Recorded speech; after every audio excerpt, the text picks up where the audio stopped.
Ujjwala बैसाने yes Marathi news मध्ये आपलं स्वागत। आता पाहूया एक स्पेशल रिपोर्ट। मुंबई महाराष्ट्र विधिमंडळाच्या पावसाळी अधिवेशनाला आजपासून सुरुवात झाली आहे।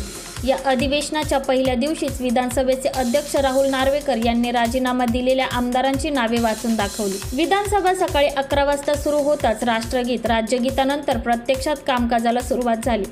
त्यावेळी अध्यक्षांनी विधानसभा सदस्यांच्या राजीनाम्याची घोषणा केली। विधानसभा अध्यक्ष राहुल नार्वेकर म्हणाले की महाराष्ट्र विधानसभा नियम 99 च्या तरतुदीनुसार सभागृहाला कळवतो, खालील विधानसभा सदस्यांनी दिलेला राजीनामा मी पुढील दिनांकांपासून स्वीकारणार आहे।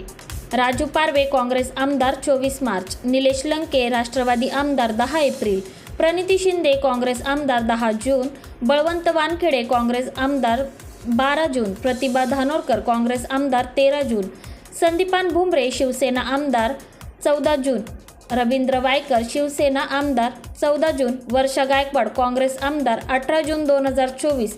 वरील सदस्यांपैकी राजू पारवे वगळता सर्व सदस्य लोकसभा निवडणुकीत विजयी झाले आहेत। नियमानुसार त्यांना दोन्हींपैकी एक पद ठेवता येणार आहे। त्यानुसार या आमदारांनी लोकसभा सदस्यत्वाचं पद ठेवत आमदारकीचा राजीनामा दिला आहे। राजू पारवे हे रामटेकमधून शिवसेना महायुतीचे उमेदवार होते।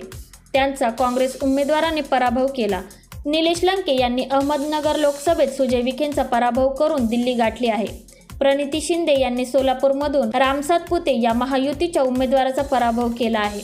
तसेच प्रतिभा धानोरकर यांनी सुधीर मुनगंटीवार यांना पराभवाची धूळ चारून दिल्ली गाठली आहे। संदीपान भुमरे यांनी औरंगाबाद लोकसभा मतदारसंघातून विजय प्राप्त केलेला आहे। भुमरे यांनी चंद्रकांत खैरे, इम्तियाज जलील यांचा पराभव केलेला आहे। रवींद्र वायकर हे अवघ्या 48 मतांनी मुंबई उत्तर पश्चिम मतदारसंघात विजयी झाले असून त्यांनी उद्धव ठाकरेंचे उमेदवार अमोल कीर्तिकार यांचा पराभव केलेला आहे। तर वर्षा गायकवाड यांनी मुंबई उत्तर माध्यमातून विजय मिळवला।